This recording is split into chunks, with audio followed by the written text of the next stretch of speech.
মৌসুমী বলো কারে খোঁজো তুমি মৌসুমী কারে ভালোবাসো তুমি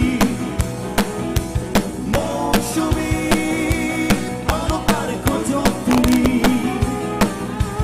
মৌসুমী কারে ভালোবাসো তুমি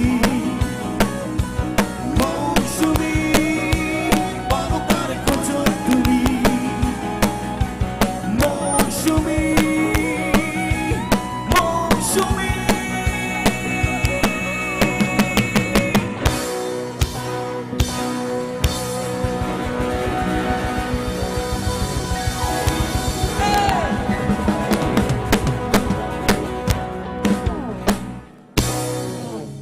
আচ্ছা, একটা প্রশ্ন আছে, একটা প্রশ্ন আছে। হ্যাঁ, কার প্রশ্ন? সেই প্রশ্নটা হচ্ছে, মৌসুমীটা কে?